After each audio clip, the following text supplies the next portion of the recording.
శైలేశదయాపాత్రం ధీభక్త్యాదిగుణార్ణవం యతీంద్రప్రవణం వందే రమ్యజామాతరం మునిం లక్ష్మీనాథసమారంభాం నాథయామునమధ్యమాం అస్మదాచార్యపర్యంతాం వందే గురుపరంపరాం యో నిత్యమచ్యుతపదాం యుగ్మరుక్మ వ్యామోహతస్తరితరాణి తృణాయ మేనే అస్మద్గురోర్భగవతోస్య దయైకసింధో రామానుజస్య చరణౌ శరణం ప్రపద్యే మాతాపితా యువతయస్తనయా విభూతిః సర్వం యదేవ నియమేన మదన్వయానాం ఆద్యస్య న కులపతేర్వకులాభిరామం శ్రీమత్తదంఘ్రియుగళం ప్రణమామి మూర్ధ్నా భూతం సరస్య మహదాహ్వయ భక్తనాథ శ్రీభక్తిసారకులశేఖర యోగివాన్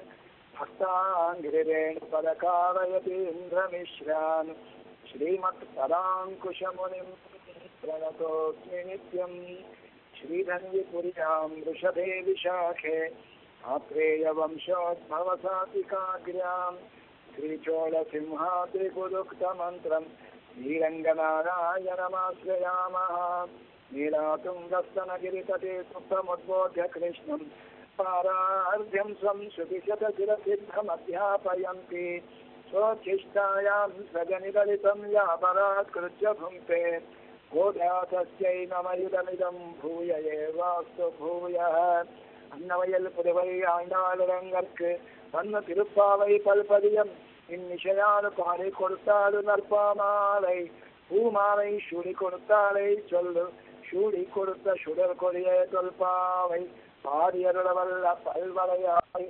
நாடினீரேங்கரவர்க்கென்னதிரே மாற்றம் நான் கலவா வண்ணமே நலு 33 அமரக்க மனுஷங்கு கப்பம் தவிரக்கம் கலைய தொழிலாய் செப்பமுடையாய் திரளுடையாய் செத்தார்க்கு வெப்பங்கொடுக்கும் விமலா தொழிலாய் செப்பெண்ணமென்முலை செவ்வாய் திருமரங்கள் மப்பின்மை நங்காய் திருவே தொழிலாய் உக்கமும் தச்சொலியும் தங்கும் மணாளனை இப்போதே எம்மை நீராட்டேரோ என்பாவாய் ஆண்டாள் திவ்ய திருவடிகளே சரணம் అస్మద్గురుభ్యో నమః. ప్రియ భగవద్బంధువులారా, మనకు చక్కగా నందగోపుల వారి భవనానికి చేరుకుని అక్కడ చక్కగా క్రమపద్ధతిలో మేలుకొలిపి అక్కడి నుంచి మీరాదేవి ఎవరుతున్నారో నప్పిన పిరాటి ఆవిడ్ని కూడా మేలుకొలిపినప్పటికీ కూడా ఇద్దరు వంతులు వేసుకుని లోపల పడుకున్నారు. నేను మేలుకొలుపుతాను, నేను మెలుగుతాను. వీళ్ళు ఎలాగైతే బయట ఉన్న గోపికలందరూ వచ్చి ఇగో గోపికలు మేలుకోవడం పోటీ పడ్డారో, లోపల ఉన్న వాళ్ళు నేను వెళ్ళి తలుపు తీస్తాను, నేను వెళ్ళి తలుపు తీస్తానని చెప్పని శ్రీరామకృష్ణుడు చక్కగా ఇద్దరు పడుకున్నారు. అయితే స్వాదం చక్కగా మీరు పాసం లోపల మేలు కొలిపారు. అంటే కాటుకు తెచ్చిన కళ్ళు ఎటువైపు ఉన్నాయో అమ్మ, లేకపోతే పుష్పారావుని చక్కగా సింగారించుకున్నావు తల్లి. అయితే నువ్వు ఇట్లా దేవందరూ ఈ విధంగా భోగాలన్నీ విడిచిపెట్టి మేము నీ కోసం అని చూస్తుండగా ఈ విధంగా నువ్వు ఉన్నట్టు నీకు తగునా? నీ మహాలక్ష్మి స్వరూపానికి ఇది తగినదేనా చెప్పమని చెప్పన్నారు. నేను పాత్ర సరే ఇవాటి పాత్ర లోపల అసలు ఈ జీవుడికి నారాయణుడే ఉపాయము, నారాయణుడే ఉపేయము అనేటువంటి చక్కటి మంచిని బుద్ధిని జీవుడికి కలిగించి వీడికి భగవంతుడి పట్ల ఉండేటువంటి వైముఖ్యాన్ని తొలగించి భగవద్ అంగీకారయోగ్యుడిగా చేసేటువంటిది ఆ అమ్మవారి కదా, శ్రీదేవి కదా. కాబట్టి ఈ పాత్రలు కూడా ఏం చేస్తున్నారు, ఇద్దరిని చక్కగా మేలుకొలుపుతున్నారు. అయితే దీంట్ లోపల ఈ పాత్ర లోపల 33 రమరర్కు అని చెప్పినప్పుడు అంటే 33 కోట్ల దేవతలందరికీ కూడా ముందు ఉండేటువంటి ఆ ప్రధానమైనటువంటి ఎవరైతే ఉన్నారో, హే భగవన్ నీవు లేవలసిందయా అంటున్నారు. 33 రమరర్కు మున్ చెంది కప్పం తవిరుకం కలియే తుయిలలా అంటున్నారు. అంటే ఏంటి, 33 కోట్ల దేవతలకందరికీ కూడా ముందు నిలిచి వాళ్ళ భయాన్ని అంతా కూడా తొలగించేటువంటి ఓ బలశాలి. కలియే అంటే బలశాలి అని అర్థం. కలియే తుయిలలాయ్. తర్వాత చెప్పముడయాయ్ తిరలుడయాయ్ చెప్పముడయాయి తెరలుడయాయి అంటే ఏమిటి? వీళ్ళకి మంచి ఆర్జవము కలవాడా, తెరలుడయాయి అంటే మంచి పరాక్రమ బలము కలవాడా, అంటే ఒక రక్షణ సామర్థ్యము కలవాడా అంటున్నారు. తర్వాత శత్తార్కు వెప్పం కొడుకుం విమలా తొయలరా, శత్తార్కు వెప్పం కొడుకుం విమలా తొయలాయి అంటే విమల అంటే అఖిలహేయ ప్రచనీకుడా, అత్యంత పరిశుద్ధుడా, నీవు నిధుల మేలుకొనవలసిందే అంటున్నారు. ఎటువంటి విమలుడైనా శత్తాలకు వెప్పం కొడుకుం, శత్తాలకు వెప్పం కొడుకుం అంటే శత్తాలు అంటే ఎవరు? శత్రువులకు ఏదైతే మనకు భయం కలిగించేటువంటి జ్వరాన్ని కలిగించేటువంటి ఓ విమల, నువ్వు చక్కగా మేలుకొనవలసింది స్వామి అని చెప్పి ప్రార్థన చేస్తారు.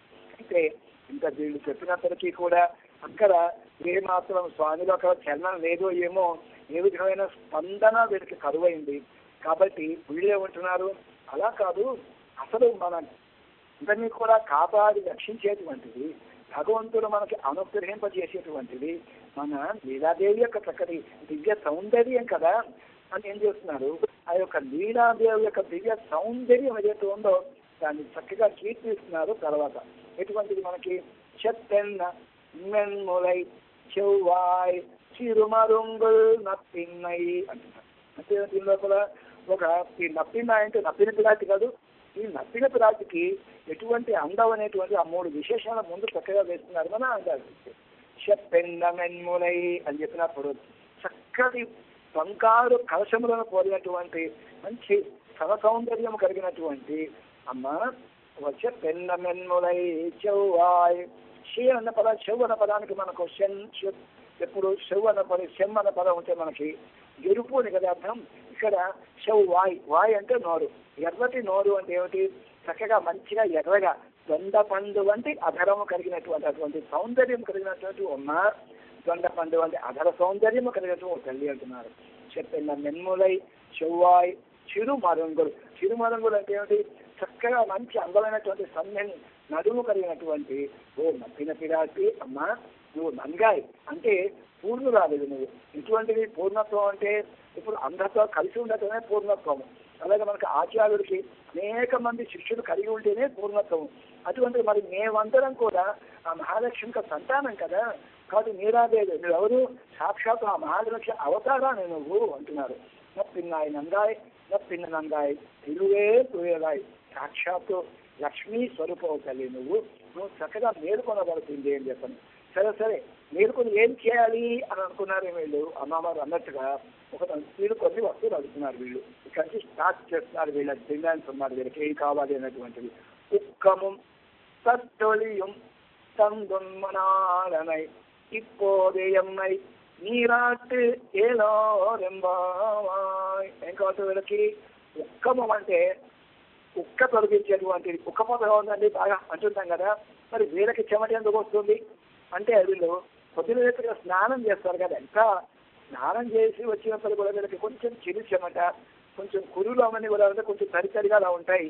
కాబట్టి వీళ్ళకి ఏం కావాలి? విసురుకోవటానికి ఆ శ్రమ తీర్చడానికి వీళ్ళకి ఒక విసనకర్ర కావాలి, ప్రతి ఒక్కరికి ఒక విసనకర్ర కావాలి. కాబట్టి ఉక్కమం అది మాకు విసనకర్ర కావాలి. విసనకర్ర ఉక్కమం తొడియం.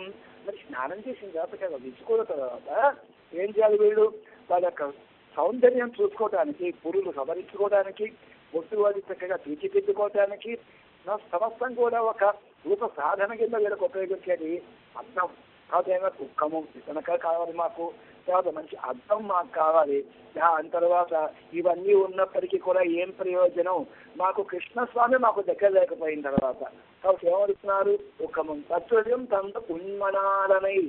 మీ వల్లభుడు ఎవరైతే ఉన్నారో, శ్రీకృష్ణుడు ఎవరైతే ఉన్నారో ఆయన కూడా మాకు కావాలమ్మా. అప్పుడు ఏం చేయాలి? మేమందరం ఇప్పోదయమ్మై నీరాటి ఏదో రెంబాలి. ఇప్పుడే మేమందరం కూడా ఈ మార్గశీర్ష మాసంలో చక్కగా నీరాటం అంటే ఏమంటున్నాం? చక్కగా తీర్థమాడుకోవాలి మేమందరం అని చెప్పి అంటున్నారు. అయితే ఈ ముప్పత్తు అనేటువంటి పాసురానికి ఒక అద్భుతమైన పేరు ఉంది. దీన్ని ఏమంటే మనకి నీరాటం ఉంది కదా, నీరాటం పాశురం అని చెప్పి అంటారు. అయితే దీంట్లో కూడా మనకు ఒక దక్షిణ దేశంలో మంచి దివిదేశం ఉంది. అక్కడ తిరుపారహం అని చెప్పని అక్కడున్న పెరుమాళ్ళని పాండవతోట పెరుమాళ్ళు అంటారు. ఆ పెరుమాళ్ళని చక్కగా అమ్మవారు మేలు కొరకు ఎందుక ఈ పాశం లోపల. అయితే మనం కనుక కొంచెం కనుక కొద్దిగా లోతుల్లోకి మనం వెళ్ళి తీసినట్టయితే 33 அமரர்க்கு முனி சென்று కప్పం తగులుకు తూయలాయి. కప్పం అంటే ఏమిటి ఇక్కడ అంటే మనకి సంస్కృతంలో మనకి కంపహ అంటారు. కంపహ అంటే ఏంటంటే మనకి కంపము అని చెప్పండి. భయకంపి కూడా ఏముంది ఉంటాం కదా కంపం. ఆ కంపమే మన తెలుగులో వచ్చేసరికి మన ద్రావిడ భాషలోకి వచ్చేసరికి తెలుగులో మనకి మనం కంపం అనే అంటాం. అదే మనకు ఆ ద్రావిడ భాషలో అయితే కప్పము అంటారు. అలాగే 33 అమరర్కు ముని சென்று కప్పం తగులుకు కలిగే తూయలాయి అంటే ఎవరికి 33 కోట్ల దేవతలకు అందరూ కూడా ముందు నిలిచి నేనున్నాను మీకు అని చెప్పని ధైర్యం చెప్పి వాళ్ళ భయాన్ని తొలగించేటువంటి ఓ బలశాలి నువ్వు చక్కగా మేలుకొనవలసింది అని చెప్పని అంటున్నారు. అంటే ఏమిటి ఎట్లాంటి బలం అండి స్వామిది అంటే ఛాలెంజ్ లాగా ఉంటున్నారు. స్వామికి చెప్పేటువంటి ఒక మాట అహంతో సర్వపాపేభ్యో మోక్షయిష్యామి మా శుచ మీరు దుఃఖించడానికి నేను మీకు అన్నింటినీ విడిపిస్తాను మీకు మోక్షం ఎందుకు కలగజేస్తాను అనేటువంటి ధైర్యం ఏ దేవతకు ఉందండి. కాబట్టి అంటే అటువంటిది బలంగా స్వామిని కలిగే అని చెప్పినప్పుడు మరి 33 కోట్ల దేవతలైతే వాళ్ళలో ప్రధానులైనటువంటి వాళ్ళు 33 మంది మనకు. అందుకని దేవా అంటే మనకి వేదం. అందులోపల ఎవరెవరు 33 మంది అంటే లెక్క వేసుకుంటే మనం అష్టవసువులు అంటే 8 మంది అష్టవసువులు. తర్వాత ఏకాదశ రుద్రులు అంటే 11 మంది రుద్రులు. మనకి భగవానుడు కూడా అంటారు కదా రుద్రు లోపల రుద్రాణం శంకరస్యాస్మి ఏకాదశి రుద్రుల లోపల నేను శంకరుని ఏం చేస్తాను అటువంటి 11 మంది రుద్రులు. తర్వాత 12 మంది ఆదిత్యులు. వీళ్ళంతా మనం ద్వాదశాదిత్యులు అంటాం. అయితే దీనిలో ఆదిత్యానామహం విష్ణు అది కూడా గీతలో భగవాన్ చాలా చక్కగా చెప్పాడు. తర్వాత ఇంకొక 2 మిగిలిపోయారు. వీళ్ళు ఎవరంటే దేవతలు కాదైనా జబ్బు వచ్చినప్పుడు ఏమైనా రోగం వచ్చినప్పుడు కొంచెం మందు ఇవ్వడానికి 2 డాక్టర్లు వాళ్ళ దగ్గర ఉంటారు. దేవవైద్యులు అంటారు వాళ్ళని. 2 ఎవరంటే వాళ్ళు అశ్విని దేవతలు అని చెప్పండి. ఇట్లా వీళ్ళ ఎవరికి ఏ రకమైనటువంటి భయం వచ్చినప్పటికీ కూడా దాన్ని ముందు వేసి తొలగించేటువంటి వాడు భగవన్ అని చెప్పని అంటున్నారు. అయితే దీంట్లో వాళ్ళు దేవతలు అయితే మరి వాళ్ళకు మాత్రమే కాదు భయము దీంట్లో అన్యాపదేశంలో మనకు స్వాపదేశం లోపల ఎట్లా అంటారంటే మనకు జ్ఞానులకు కూడా భయం కలుగుతూ ఉంటుంది వీళ్ళకి. అయితే జ్ఞానులకు కలిగేటువంటి భయాన్ని కూడా తొలగించేవాడు భగవంతుడు అని చెప్పండి. జ్ఞానులకు ఎలా భయం కలుగుతుంటుందంటే ఆచార్య నిష్ఠ ఏదైతే ఉంటుందో ఆచార్య కైకర్యంలో కానీ ఆచార్యుని స్మరించడంలో కానీ ఏ చిన్నపాటు విధానం ఉన్నప్పటికీ కూడా వీళ్ళు తట్టుకోలేక అది కూడా భగవంతుడే చక్కగా దాన్ని తొలగిస్తారు. బాగానే ఉంది. ఇందులో వీళ్ళు కాపాడటానికి మీకు ఇంకేమన్నా ఇంటి విధంగా నియమాలు ఏమన్నా ఉన్నాయా అని చెప్పని కొద్దిగా ఆక్షేపం చేస్తున్నారు. దీంట్లో ఈ భాషలో 33 కోట్ల దేవతలు అని చెప్పిన లోపల మనం ఏం చెప్పుకున్నాం ఈ 30 మంది మన భాషల లోపల మనకు అమ్మవారు ఒక 10 మంది కోరికలే ప్రకారం మేలుకొలిపినట్టు కనిపిస్తుంది. కానీ ఒక 5 లక్షల భవనములు ఉండేటువంటి ఆ యొక్క రేపల్లే మన నందబ్రజం అని చెప్పుకున్నాం కదా. మనం చెప్పినప్పుడు 5 లక్షలు అంటే 5 లక్షల పాఠశాలలు కావాలి మనకి. కాబట్టి కొంచెం దాన్ని అంతా కూడా అడ్జస్ట్ చేసుకుందాం అనుకుందాం. ఒక 10 మంది కొంచెం ఉపలక్షణంగా చెప్పి వాళ్ళు మేలుకొలిపినట్టు.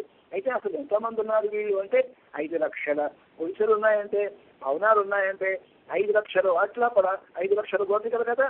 అంటే వీళ్ళు అంటున్నారు నువ్వు రక్షించాలే కావాలి ఇంతమంది ఒక సంఖ్య ఉన్న పెట్టుకున్నావా 33 కోట్ల మంది అయితే నేనే కాపాడుతాను 5 లక్షల మందిని వీళ్ళని నేను కాపాడనని నియమం పెట్టుకున్నావా. పైగా మేము అలా అంత నియమం మీకు ఉండకూడదు స్వామి. కానీ ఏంటంటే దేవతలందరూ ఎలా ఉంటారు వాళ్లకు విధించిన పనుల్లో కూడా స్వతంత్రులు అయిపోయి వాడు అబ్బా మేమే దేవతలము సమస్తం మా అధీనం అనుకుంటారు దేవతలు స్వతంత్రత. అయితే ఎప్పుడైతే శక్తికి మించినటువంటి వాళ్ళకి ఏమైనా ఆపద కలిగినప్పుడు వెంటనే అకించనం అన్యగతి శరణ తత్పాదమూలం శరణం ప్రపంచం అని చెప్పని ఈ పాదాల విందాలు ఆశ్రయిస్తారే. ఆ తర్వాత ఒక్కసారి వాళ్ళ పనులు తీరిపోయిన తర్వాత మేము స్వతంత్రులము అని చెప్పని జరగీగుతారో అటువంటి వాళ్ళకే తప్ప నాకు ఉపయోగపడవా అని చెప్పి అంటున్నారు. అంటే మేమేమో పరతంత్రులమా నీకు దివ్య పాదాలు విందముల పట్ల ఇతరులను అడిగినటువంటి పరతంత్రులే మేము దేవతలేమో స్వతంత్రుల. అయితే అటువంటి వాళ్ళకన్నా ఉపయోగపడేది స్వామి అని చెప్పిన చిన్న ఆక్షేపం మనకు అనిపిస్తుంది. అంతేకాకుండా వీళ్ళు ఎలా ఉంటారు ప్రయోజనాంత పరులు అని చెప్పిన దేవతలకు ఒక పేరు ఉంది. అంటే ఒక కార్యం సిద్ధించింది అనుకోండి వారి పని అయిపోయింది అనుకోండి ఆ పని కోసం ఏదన్నా చేస్తాక ఎలాంటి ఇబ్బందులకైనా గురి చేస్తాక ఒకసారి అది అయిపోయింది అంటే ఇక ఇలా దారి వాళ్ళది మిగిలిన భగవంతుడి దారి భగవంతుడిదే అన్నట్టుగా వీళ్ళుంటారట ప్రయోజనం. ఎలా ఉంటుంది దేవేంద్రుడికి పాపం వారికి ఏదో కొంచెం సమస్య వచ్చింది దేవేంద్రుడికి.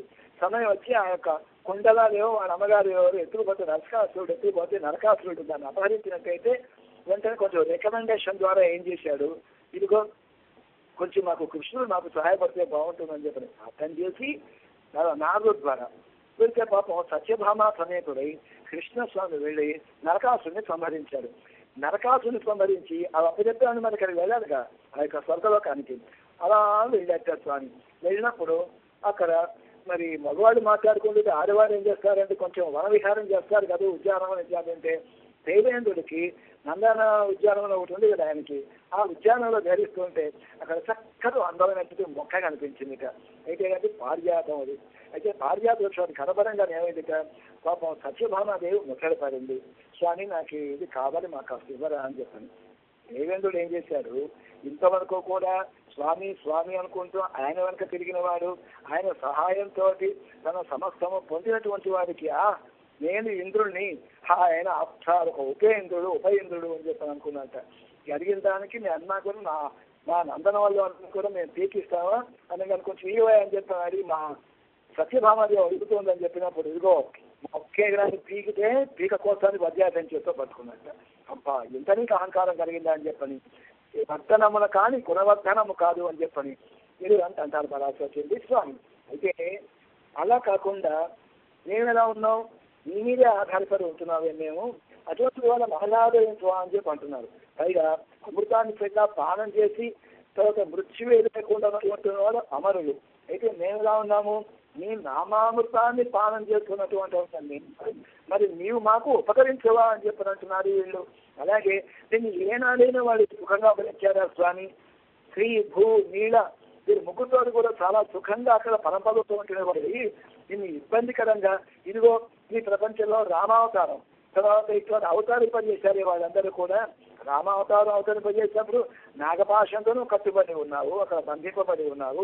ఇట్లా నేను రకరకాల ఇబ్బందులకు గురి చేశారు కదా. నేను అలాంటి ఇబ్బందులకు గురి చేస్తున్నావా, వచ్చి చక్కగా వచ్చి నాతో కలిసి ఉండమంటున్నాం, నేను సేవించినటువంటి భాగ్యాన్ని మాకు అనుగ్రహించమని అంటున్నాం. పైగా ఇంత పొద్దున్నే లేచి తెల్లవారుజామున లేచి చీకటి అని లేకుండా ఇంత ముళ్ళని రాళ్ళని రప్పలని చూడకుండా నీకోసం నడిచి వస్తున్నామే మేము. ఆనాడు ఏం చేసి ఒకసారి గుర్తు తెచ్చుకో. శ్రీరామావతారం లోపల గుహుడు ఏం చేశాడు, నీ దగ్గరికి చక్కగా నడిచి వచ్చాడు, రకరకాల ఉపహారాలు తీసుకొని నీ దగ్గరికి నడిచి వచ్చాడు. నువ్వేమన్నావు గుహుడితోటి, గుహ ఇంత దూరం నడిచి వచ్చావా నా కోసం, అభ్యాం అధిగమాచ్యవ స్నేహ సందర్శనేనచ అంటే అచితాచ్యవ హృష్టాచ్య భవతా సర్వధావయం అని చెప్పన్నావు. ఆ మాట అన్నావా లేదా అంటే నా కోసం పదరు నడిచొచ్చావే, ఇది చాలదా నాకు, నేను నీతోటి పూజింపబడ్డాను అని చెప్పిన ఒక మాట అన్నావే, ఈ మాట కూడా నేను నోచుకోలేదా, ఇది వచ్చినప్పుడు మమ్మల్ని ఆదరించవా అని చెప్పని అంటున్నారు వీళ్ళు. అయితే తర్వాత మెల్లిగా వీళ్ళు అంటున్నారు శప్పముడయాయ్ పిరలుడయాయ్ అంటే లేదంటే ఒక మాట ఇచ్చావంటే మాట కట్టుకుని ఉండేవాడు అని కదా నీకు పేరు, తర్వాత మంచి ఆర్జవం కలవాడని కదా నీకు పేరు. ఎటువంటి పరిస్థితుల కూడా నువ్వు వెనుకంజ వేయినటువంటి వాడు అని కదా నీకు పేరు. ఆనాడు నువ్వు ద్రౌపది దగ్గర ఏం చెప్పావో ఒక మాట ఒకసారి గుర్తు తెచ్చుకోమంటున్నారు. ఇట్లాగా చౌపదేత్ పృథివీ సీరియేత్ శిమవాన్ శకలీ భవేత్ శుష్యేతోయది కృష్ణే నమే మోఘం వచో భవేత్ అని చెప్పి అన్నావా లేదా ద్రౌపది స్వామి అని చెప్పని గుర్తు చేస్తున్నారు వీళ్ళు. అంటే ఆయన పైన ఆకాశం కింద పడిపోవచ్చు కాక, లేకపోతే ఈ భూమి అంతా కూడా ముక్కలైపోవచ్చు కాక, హిమాలయం కూడా మొత్తం అంతా కూడా ముక్కలైపోవచ్చు కాక, సహా ఏదైతే అగాధమైనటువంటి సముద్రం ఉందే ఆ సముద్రం ఎండిపోవచ్చు కాక. కానీ ద్రౌపది నేను వచ్చినటువంటి మాట ఏదైతే ఉంటుందో ఆ మాటకు మాత్రం తిరిగి ఉండదు అని అన్నావు కదా స్వామి. అదే నీ గురించి నీవన్నీ కూడా చెప్పుకుంటున్నావయ్యా, నీ వైభవాన్ని గురించి మేము చెప్పుకుంటున్నాం, నువ్వు చక్కగా లేవాలి, నిధులు లేవాలి అంటున్నారు. చెప్పముడయాయ్ తిరుగుడయాయ్ అని చెప్పి అంటున్నారు. మా గొప్ప పరాక్రమ గలవాడా అని చెప్పని చెప్పినప్పుడు చెప్పముడయాయ్ తిరలుడయాయ్ అని చెప్పినప్పుడు ఇందులో మనకి ఈ ఎవరైతే ఉన్నారో వీళ్ళకి చక్కగా దేవతల గురించి 33 కోట్ల దేవతలు ఉంటున్నారు, వాళ్ళ పరపరాక్రమాలు ఉంటున్నారు. అంటే వీళ్ళు ఇంత చక్కగా ఎంత వివరంగా మాట్లాడేటువంటి శక్తి వీళ్ళకి ఎక్కడి నుంచి వచ్చింది, అసలు ఈ వివరాలన్నీ కూడా ఎలా తెలిసాయంటే ఎప్పుడైతే కృష్ణస్వామి యొక్క నందవ్రజంలో అవతరించాడో వెంటనే అక్కడికి దేవతలందరూ రావటం పోవటం ఇవన్నీ కూడా మొదలైంది. మహర్షులందరూ రావటం వాళ్ళ ద్వారా ఈ దేవతల ఫలన అని చెప్పని వాళ్ళ వైభవం దాన్ని కూడా వీళ్ళకి తెలుసుకోవడం అనేటువంటి మొదలైంది. అంతేకాకుండా అసలు కృష్ణస్వామిని చక్కగా పుట్టిన తొట్టెలో వేయగానే వెంటనే అక్కడ మనకి తెలియాలి వాళ్ళు చక్కగా ఆనందంగా దాన్ని అనుభవిస్తారు. ఎప్పుడైతే తొట్టెలు వేసా ఆ తొట్టెట ఎవరి చేత సాక్షాత్ ఆ తొట్టిని ఇదిగో బ్రహ్మగారేమో తొట్టిచ్చాక, రుద్రుడేమో చక్కగా వచ్చాయన మాణికము మోతారిచ్చాక, తర్వాత దేవేంద్రుడేమో బంగారు చిరు గజ్జెల్ని, తర్వాత కుబేరుడేమో ఆభరణాలు, తర్వాత దుర్గేమో మరొక ఆభరణాన్ని, ఇట్లా వీళ్ళందరూ కూడా వీళ్ళ ఆభరణాలు ఇచ్చి సమర్పించుకున్నాక స్వామి వచ్చి ఆ తొట్టి దగ్గరికి వచ్చి అంటే ఎలా ఉంటుందంటే మనకు పెరియాలి వారు చాలా చక్కగాను మనకి మన ఊంజలు అంటాం కదా ఆ సేవలు అనుభవిస్తారు. మాణిక్కంగట్టి వైరమిడే గట్టి మాణి పొన్నాలు శైరవన్న చిరుతొట్టి పేయునకు పిరమను విడుతందాన్ బ్రహ్మదేవుడు పంపించారయ్యా. పిరమిను విడుతందాన్ మాణి కురల నేతాలేలో వయ్యమలందా నేతాలేలో లోకాలని కొలుచుకున్నవారా స్వామి. ఇప్పుడు చిన్న కృష్ణుడి కింద బాలకృష్ణ కింద అవతరించావా అని చెప్పని ఇటువంటివన్నీ తీసుకొచ్చి సమర్పిస్తారే. ఇవన్నీ కూడా ఎవరైతే ఉన్నారో ఈ గోపికలకి ఇవన్నీ కూడా ఈ యొక్క దేవతల గురించి, తర్వాత ఈ యొక్క భాషల గురించి, వీళ్ళందరి గురించి తెలుసు. అయితే ఇది అప్పుడైనా ఆ కాలంలోనైనా మరి ఈ కాలంలో కూడా మనకు అలాంటి నిజంగా దేవతల వాళ్ళు వస్తారా, మనకి కనిపిస్తారా? సో ఏమిటి విశేషం అని చెప్పినప్పుడు వీళ్ళు మరి గోపికలు ఎలా కనిపించారో దేవతలందరూ అంటే భక్తులకి కనిపిస్తారు, అభక్తులకు మాత్రం కనిపించరు. అయితే కొంతకాలం క్రితం, కొన్ని వందల సంవత్సరాల క్రితం అనుకోండి, శ్రీరంగనాథుడు ఆయన ఇప్పటికీ కూడా వారికి ఎవరైతున్నారో విభీషణ దేవత ఉన్నారో దక్షిణ దిక్కు నుంచి ఆయన వస్తుంటారట, చక్కగా భగవాను సేవించి తన మంత్రులతో సేవించి వీడుతూ ఉంటారట. అయితే శ్రీరంగనాథుడికి విభీషణుడికి సంబంధం ఉంది అని వచ్చినప్పుడు అక్కడ శ్రీరామచంద్రుడు ఎప్పుడైతే తన పట్టాభిషేకం అయిపోయిన తర్వాత ఒక్కొక్కరికి అన్ని గిఫ్ట్స్ ఇస్తున్నట్టు అందరికీ కూడా ఇస్తున్నప్పుడు చివరికి అందరికీ అన్ని అయిపోయిన తర్వాత మన విభీషణుడికి ఏదో ఒకటి గిఫ్ట్ ఇవ్వాలి. ఏం ఇవ్వాలి, ఇంకేం బహుమతి ఇవ్వాలి అని చూస్తే విభీషణుడు కూడా రాక్షసుడికి అందరికీ కూడా చక్రవర్తి, అటువంటి వాడు తనకి చక్కని ప్రాణమిత్రుడు, ఇటువంటి వారికి నేనేం బహుమతి ఇవ్వాలి అంటే తాను తనకంటే మించింది ప్రపంచంలో లేదు. కాదు తనకి మించింది ఏమన్నా ఒక గిఫ్ట్ ఇవ్వాలి అంటే ఏమి ఇవ్వగలుగుతాడు అంటే తను సాక్షాత్తుగా పూజా మందిరంలో ఆరాధించుకునేటువంటి శ్రీరంగనాథుడి అనుకున్నట్ట. కాబట్టి ఏం చేశాక ఆ యొక్క ఏదైతే ఉంటుందో చక్కగా ఆ పెరుమాళ్ళని తీసుకొచ్చి ఈయనకి ఇచ్చాట, చేతిలో పెట్టాట. విభీషణ దీన్ని చక్కగా మీ లంకకు తీసుకువెళ్ళు, చక్కగా దాన్ని అక్కడ తీసుకువెళ్ళి ప్రతిష్ఠించుకో, రోజు ఆరాధన చేసుకో, ధరించమని చెప్పని తను ఆరాధించుకునేటువంటి ఇక్ష్వాకు కులధనం లబ్ధ్వా అంటారు. అంటే ఏమిటి, తను ఇక్ష్వాకు కాలం నుంచి వచ్చినటువంటి శ్రీరంగనాథుడిని ఇదిగో విభీషణుడికి ఇచ్చేస్తారు. ఈ విభీషణుడు ఏమైనా నాయన దీన్ని మాత్రం ఎక్కడా పెట్టకండి, మీరు చక్కగా మీ లెక్కకు చేరే వరకు అని చెప్పి ఇచ్చాడు, చేతిలో పెట్టాడు. సరే ఈయన దీన్ని తీసుకుని బయలుదేరాడు మన విభీషణుడు. బయలుదేరేసరికి నెమ్మది అలా అలా అలా మళ్ళీ వెళ్తున్నారు, మన లంక వైపు ప్రయాణం చేస్తున్నారు. సముద్రం దాటాలి కదా, ఈ సముద్రం దాటాల్సిన పరిస్థితి వచ్చేసరికి ఏమైందిట, ఇంతలో ఈ సముద్రం కూడా కాదు, ఈ కావేరి వరకు వచ్చానికి దాటింది సముద్రం. ఇంకా అయితే సాయంకాలం సమయం ఏంటిట, సంధ్యావందనం చేసుకోవాలనుకున్నట్టు. ఎందుకంటే ఇతను కూడా పులస్త్యవంతుడు కదా, పులస్త్యవంతుడు ఎవరైతే ఉన్నారో సంధ్యావందనాలు ఈనాడు బ్రాహ్మణులు అనుకుంటారు. కాబట్టి ఈయన రాక్షసు దాంట్లో ఉన్నప్పటికీ కూడా ఇతను బ్రాహ్మణ ధర్మాన్ని సంధ్యావందనం చేసుకోవాలనుకుంటే ఎట్లాగా, చేతులు ఏమో పెరుమాళ్ళు ఉన్నారు, మరి ఏమో సంధ్యావందనం చేసుకోలేరా. ఇక్కడే మనకు చర్చ అవుతుంది, సామాన్య ధర్మము విశేష ధర్మము అని చెప్పండి. సాక్షాత్తు ఆ యొక్క భగవానుడే నీ చేతిలో ఉన్నప్పుడు ఆ స్వామి ఇక్కడ ఆధ్యాత్మించి నేను తీసుకోవడం అని చెప్పినప్పుడు నీకు సంధ్యావందనం నియమం ముఖ్యమా, లేకపోతే ఇకున్నటువంటి రంగనాథుని తీసుకోవడం ముఖ్యమా అనుకున్నప్పుడు కొంచెం పొరపాటు చేశారు, సంధ్యావందనానికి ప్రాధాన్యత ఇచ్చాక. అయితే దేవతలంతా అనుకున్నాక ఈ రాక్షసుడు బతికి వెళ్ళి స్వామిని శ్రీరంగనాథుని తీసుకువెళ్ళి లంకలో ప్రతిష్ఠిస్తే మేమందరం కూడా ఈ ఇంతకాలం రావణాసుడి ఊడిగం చేసింది చాలు, ఇప్పుడు కూడా మేము వెళ్ళి ఆ లంకకు వెళ్ళి నేను స్వామిని చేయించుకోవాలా శ్రీరంగనాథుని అనుకుని ఎన్నో ఇట్లా అవడానికి వీల్లేదు అనుకున్నారు అందరూ కలిసి. మన చిన్నవాడు పొట్టివాడు గట్టివాడు ఉన్నాడు కదా, ఎవరు గణపతి, ఆయన పిలిచారు, ఆయన నువ్వు వెళ్ళి ఏదో విధంగా ఆ విభీషణుని ఈరోజు కావేరి దాటకుండా నువ్వు చూడు అని చెప్పి ఒక మాట చెప్పాక వెంటనే ఈ యొక్క గణేశుడు చక్కగా ఒక బ్రాహ్మణం బ్రహ్మచారి కింద వచ్చాక వచ్చిన తర్వాత అటు ఇటు చూస్తుంటే విభీషణుడు నాయన కొద్ది సేపు దీన్ని పట్టుకో, నేను కొంచెం 3 మునకలు మునిగి కాలేరు లోపల అనుష్ఠానం చేసుకుని వస్తాను అనగానే సరే అలాగే నన్ను తీసుకున్నట్ట చేతిలో పట్టుకున్నాడు. అబ్బా ఇంత బరువుగా ఉంది, పట్టు ఇప్పుడే వచ్చేస్తా అని చెప్పి అన్నట్ట. చూడు నేను నిన్ను 3 సార్లు పిలుస్తాను, పిలిచినప్పుడు నువ్వు వస్తే సరి, లేకపోతే నేను బరువు నేను మొయ్యలేను కదా చిన్నపిల్లవాణి అంట. సరే సరే సార్ కానీ ఇచ్చాడు, చేతిలో పెట్టాడు, వెళ్ళి మునిగాడు, వేదమ్మా బరువు ఎక్కువైపోతామని తిప్పుతున్నాడంట. ఉండగా వస్తున్నాను అని చెప్పి 3 సార్లు అన్నాడు. అక్కడ పెట్టేశాడు. పెట్టేసిన తర్వాత మాయం అయ్యాడు గణపతి. ఎప్పుడైతే వినాయకుడు మాయమైపోయాడు వెంటనే వచ్చాడు. వచ్చిన తర్వాత ఆ పెట్టినటువంటి పెరుమాళ్ళని మొత్తం పైకి లేపబోయాడు. వేపితే అది లేవలేదు సరిగా, ఇంకొచ్చి పెరుగుతోందిట, ఇంకా లేకపోయాట, ఇంకా పెరుగుతోందిట. అయితే మనకు సందేహం ఎట్లాంటిదంటే మరి వాళ్ళు పూజా గృహంలో ఆరాధించుకున్నారంటే చిన్నమూర్తి అయి ఉండాలి కదా, నిజానికి అది చిన్నమూర్తే. కానీ ఇప్పుడు ఇక్కడ ఎప్పుడైతే లేపడానికి ప్రయత్నించారో అది పెరిగి ఇప్పుడు మనం చూస్తున్నామే పెరిగే పెరుమాడు, అంటే పెద్ద పెరుమాడు అంతయాట స్వామి. అయ్యేసరికప్పుడు స్వామి అశరీర వాక్కుదానం చెప్పాట, ఇదిగో నాకు ఇక్కడ ఉంటానికి సమతమైంది, నువ్వు కూడా వచ్చి ఇక్కడికి వచ్చి సేవించుకోవచ్చు కదా, అభ్యంతరం ఏమిటి అని చెప్పిన ఒక మాట అనగానే సరే ప్రభు చేయగలదేమన్నది మీ ఆజ్ఞ దేవర వారి ఆజ్ఞ అన్నట్ట. ఆనాటి నుంచి కూడా నేటి వరకు కూడా విభీషణుడు తన 4 మంత్రులతో పాటు కలిసి వచ్చి శ్రీరంగనాథుడిని సేవించుకుంటూ ఉంటాట ప్రతి నిత్యము కూడా ఉదయం పూట, అదే బ్రహ్మముహూర్తం సమయం లోపల. అయితే మరి మనకేమన్నా ఒక తార్కాణం కానీ ఒక నిదర్శనం కానీ మనకి ఈరోజు ఏమన్నా ఉందా అంటే ఒక చక్కటి నిదర్శనం మనకు ఉంది. అయితే ఈ గుళ్ళో శ్రీరంగనాథ స్వామి వారి కోవెల లోపల ఎవరైతే ఉంటారో ప్రధానార్చకుడు పాపం లేవాలి కదా, పొద్దున్నే లేచి పాప ఇంట్లో మొత్తం మీద కాదు అనుష్ఠానాలు అవన్నీ చేసుకుని కోవిల్లోకి వచ్చి తలుపులు తీట్లాంటివి ఉంటాయి కదా.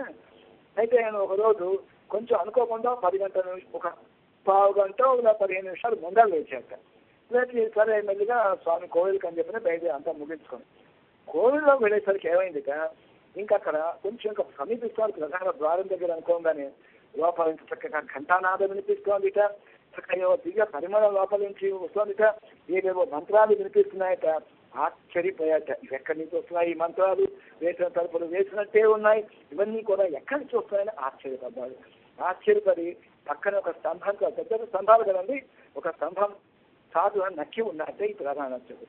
అయితే మెల్లిగా కొంతసేపు అయిన తర్వాత ఏమైందిట, లోపల నుంచి బాగా చాలా పెద్ద శరీరాలు, వాటి ప్రమాణంలో ఉంటే పెద్ద శరీరాలు ఉన్న వాళ్ళు వచ్చాక పెద్దవాడు ఉన్నట్ట, ఒక రాజులా ఉన్నట్ట, ఆయన వెనకాల ఒక 4 రాక్షసులు మొత్తం మీద వచ్చి ఎంతమంది 4+1 అంటే 5 బయటకు వచ్చాక బయటకు రాగానే ఆయన చూస్తున్నాడు.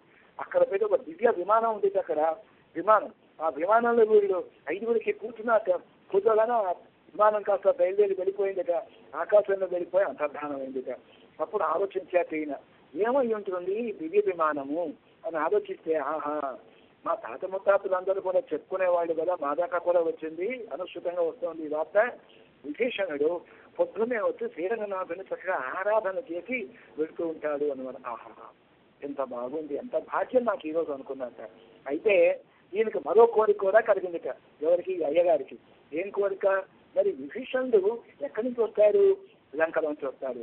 లంకలో ఎవరు ఉండేవాళ్ళు, సీతమ్మ వీళ్ళందరూ ఉన్నారు. అలాంటప్పుడు లంకకు నేను వెళ్ళలేను, అలాంటప్పుడు ఎలా వెళ్ళాలి, ఈ పెద్ద మనిషితో పాటు కనుక విభీషణుతో పాటు కనుక వెళ్ళగలిగినట్టయితే ఆ లంకలో ఆంజనేయ పెరిగిన ప్రదేశాలు, తర్వాత ఎక్కడెక్కడైతే అమ్మవారికి ఒక అశోకవనం, ఇవన్నీ కూడా చక్కగా చేయించే భాగ్యం కలుగుతుంది అనుకున్నారు. ఆ మర్నాడు ఇంకొంచెం ముందుగా లేచాడు, జాగ్రత్త అక్కడ నక్కి ఉన్నట్ట. అయితే వాళ్ళు లోపల పూజాధికారులు చేస్తున్నారు, అర్చనాదుడు చేస్తున్నారు. ఈవేం చేశాక ఇవి మనకు విమానంలో వచ్చాక పుష్పక విమానం లాంటివి, ఆ విమానంలో ఒక మూల నక్కి కూర్చున్నట్ట. రాగానే వాళ్ళు మామూలుగా పూజాధికారులు ముగించుకున్నారు. విభీషణులు వీళ్ళందరూ కూడా, విభీషణాదులు అందరూ కూడా వచ్చి ఆ 5 వచ్చారు. మళ్ళీ దీంట్లో ఎక్కి కూర్చున్నారు విమానంలో. ఈ ఫ్లైట్ పైకి లేచింది, అంటే ఈ విమానం పైకి లేచింది, చక్కగా లంకలో దిగింది. అయితే లంకలో దిగంగానే సరే ఈయన మూల నక్కి కూర్చున్నాడు కదా ఓ మూల. అయితే వచ్చారు రాక్షసులందరూ వచ్చారట. మరి వాళ్ళ రాక్షసులకు అందరికీ ఈయన ప్రభు కదా, రాగానే ఏం చెప్పాలి, వెల్కమ్ సార్ అని చెప్పని, స్వాగత సత్కారాలు అని చెప్పని, జై హో భీషణ సార్వభౌమ ఇవన్నీ అనాలి కదా. వాళ్ళందరూ వచ్చాక చెయ్యందించి ఆయన ప్రకాశింప చేస్తున్నప్పుడు రాక్షసులు అనుకున్నట్టు ఎక్కడో నరవాసన ఎక్కడో నరవాసన వస్తుంది అనుకున్నట్ట. అనుకోగానే అనగానే ఎక్కడో ఉంది వెతకండి, సెర్చ్ కమిటీ అన్న వెతకమని చెప్పి అందరూ వెతుకుతున్నట్ట. ఇంతలో ఈయనకి అర్థమైంది విభీషణుడికి.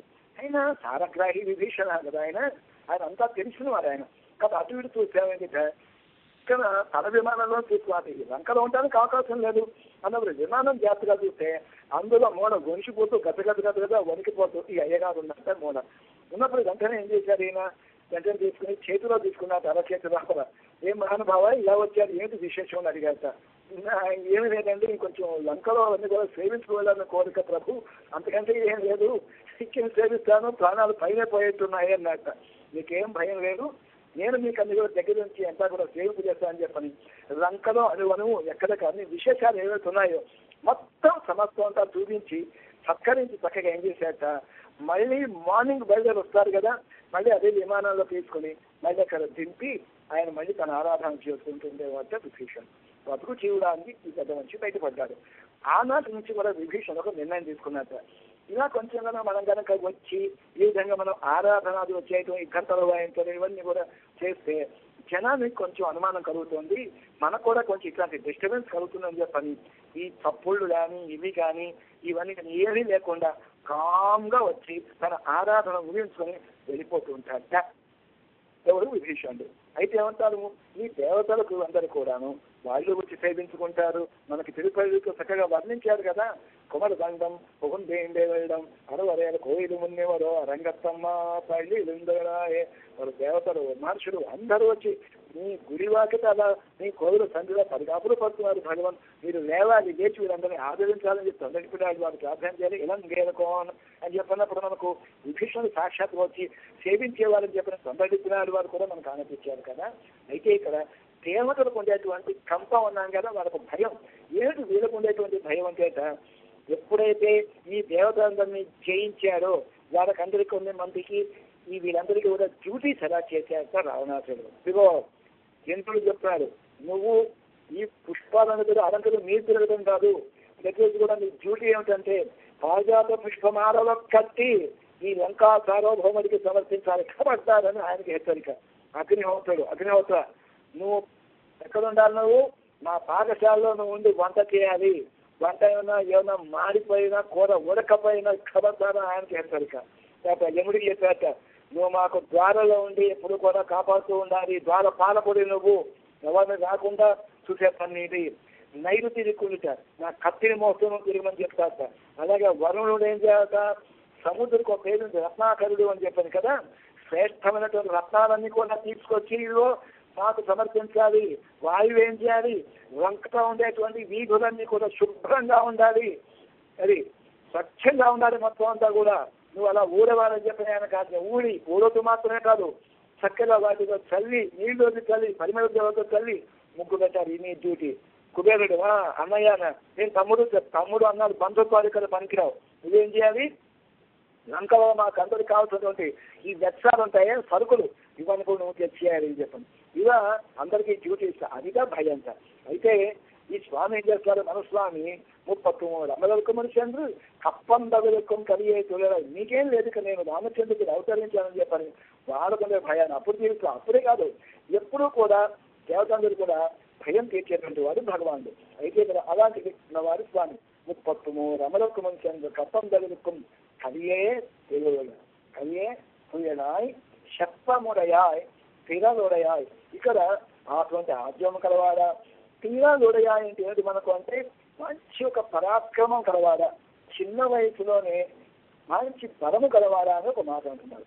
ఎలాగా చిన్న వయసులోనే బలము కలవాడు ఎవరున్నారు ఇక్కడ మనకంటే కృష్ణుడే మనకి చిన్న వయసులో బలము కలవాడన్నవాడు. ఆ భగవానుడి కదా 30 మంది దేవతలకి ముందు ఇచ్చినటువంటి ఆ స్వామి ఇప్పుడు ఎవరు కాదు మన కృష్ణుడు.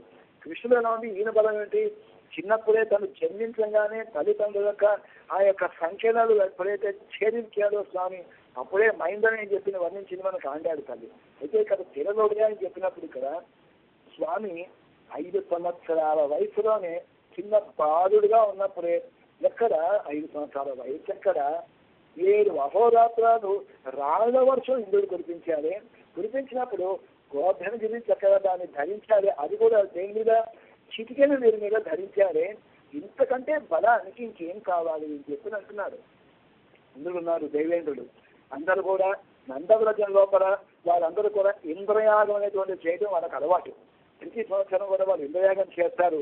రకరకాల ఉపహారాలు, పులిహోర, దద్దోజనం, రకరకాల పిండి పంటలు ఇవన్నీ తీసుకెళ్ళి ఇంద్రుడికి చక్కగా నైవేద్యంగా సమర్పిస్తారు ఇంద్రయాగం చేసి.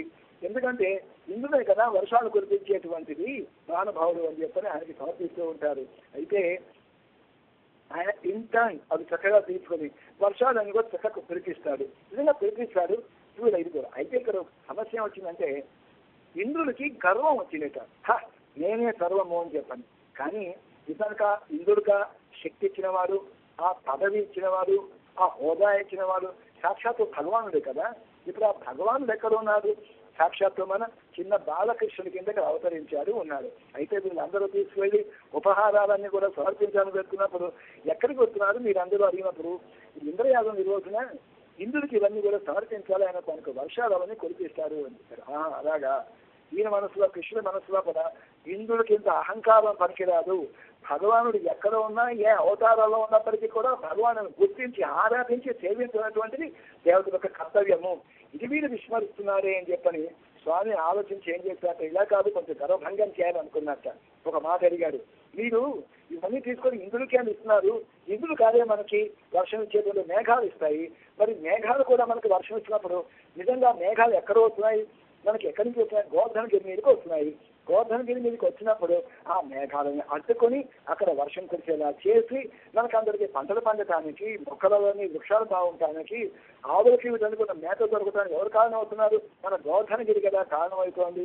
కాబట్టి మరి ఏం చేయమంటావు కృష్ణ అడిగినప్పుడు మనం గోవర్ధనగిరికి ఆరగింపు చేద్దాం. ఆరగింపు చేస్తే అప్పుడు గోవర్ధనగిరే మనం అనుగ్రహిస్తుంది అని చెప్పి ఏదో ఉపాయం బాగానే ఉందని చెప్పని అందరూ ఏం చేశాక తెచ్చిన ఉపహారాలన్నీ కూడా ఈ గోవర్ధనగిరి ఏది ఉందో దానికి ఆరగింపు సమర్పించాక. అయితే మనకు కూడా ఈరోజు ఒక విశేషం ఉంది కదా, ఎప్పుడో మనం ఆరగింపు చేసేప్పుడు ఏం చేస్తామండి, పెరుమాళ దగ్గర పదార్థాలు పెట్టాం మనం, చక్కెర పొంగలి, దద్దభోజనం, పులిహోర, కట్టు పొంగలి అని పెట్టాం. పెట్టేప్పుడు మనం ఏం చేస్తాం, పెరుమాళకి నైవేద్యం సమర్పించేటప్పుడు కట్టు మూసుకుంటాం, ఒక నిమిషం కళ్ళు మూసుకుంటాం. తెచ్చింది ఇది ఎవరో పెరుమాళ్ళు ఆరగిస్తారని చెప్పని మనకి శాస్త్రం. అయితే పెరుమాళ్ ఏం చేశాక సరే అలాగే వీళ్ళందరూ కళ్ళు మూసుకున్నారు, ఆరోగ్యం సమర్పిస్తున్నారు. కృష్ణ భగవాన్ పరతరపు అన్నిట్లో ఉన్నవారు తానే కదా, జంగమ చేయడం జగన్నారాయణోద్భవం కదా. దాంట్లో గోవర్ధనగిరిలో ఉన్నవారు కూడా తనే కదా, మొత్తం తనే ఆరగించేసేట. నలుగురు కళ్ళు తెచ్చారు, మా అందరూ నవ్వులు నవ్వుతూ చిన్నవులు చూపిస్తూ ఉన్నాడు కృష్ణస్వామి. అక్కడ చూశాడు ఇంద్రుడు. మధ్యాహ్నం అయిపోతుంది కానీ ఎవరు కూడా ఏమి కథ కొట్టడం కానీ ఏమైనా పిలవటం కానీ జరగలేదే. చూస్తే ఇదిగో కృష్ణుడు మొత్తం ఆరగించేశాడు. ఇది చూసి ఈ గోపాల గురించి పనిచేస్తారా, ఇంత అన్యాయం నాకు చేస్తారని చెప్పని కడుపు మండి ఆకలి మంటలు కదా. కాబట్టి ఏం చేశాడు, వెంటనేను మామూలు వర్షం కురిపించాల్సిన వాడు రాళ్ళ వర్షం కురిపించాడు ఇంద్రుడు. ఎప్పుడైతే రాళ్ళ వర్షం కురిపించాడో తప తప తప రాళ్ళు పడుతున్నాయి పై నుంచి. పడుతున్నప్పుడు కృష్ణ పశువులు అన్ని కూడా ఏం చెప్తే అన్నీ చెలా చదువుతున్నప్పుడు మీరేం భయపడకండి అని చెప్పని వెంటనే చిటికన వెళుతోటి ఈ గోవర్ధనగిరిని పెద్ద స్వామి రండి రండి, మీరు వాటికి భయపడవద్దు, మీరు లోపలికి రండి, నేనున్నాను, నేను మీకు బంధువుని, అంటే నేను భయపడద్దు, నేను రాక్షసునో భూతానో లేకపోతే దేవతనో కాను, నేను స్వయాన మీకు బంధువుని, రండి అని చెప్పిన అందరినీ పిలిచేస్తారు. గోవుల్ని, గోపాలకుల్ని, గోపికలని అందరినీ లోపల తీసుకొని కాపాడేట. అంటే చిరలోడయ ఆయన ఆశ్చర్యపోతుంది మన ఆనందాల తల్లి. నీ బలమేంటో నాకు తెలుసు కృష్ణ, 5 ఏళ్ల ప్రాయం లోపలే చక్కగా నువ్వు వేరు మీద చిత్రం వేరు మీద నేర్పినటువంటి వాడు కదయ్యా అని చెప్పని చెప్తోంది. తర్వాత శక్తారుక్కు ఎప్పంగొరుక్కుంది అలా తేలాలి అంటే మనకి శత్రువులకు అందరికీ కూడా భయజ్వరము కలిగేటట్టుగా చేసేటువంటి నిర్మలుడా అని చెప్పని అంటుంది. శత్రువులు అని చెప్పన్నప్పుడు ఇక్కడ మనం ముందోసారి కూడా చెప్పుకున్నాం, భగవంతుడికి శత్రువులు అనే వాళ్ళు ఎవరూ ఉండరు అక్కడ. భగవానుడు చక్కగా గీతలో కూడా చెప్పారు కదా, సమోహం సర్వభూతేషు నన్నే దేశోసి నా ప్రియ, నన్ను ఎవరిని కూడా నేను ద్వేషించను, అలాగే నాకు ఎవరు కూడా ప్రియులు కూడా లేరు అని చెప్పారు.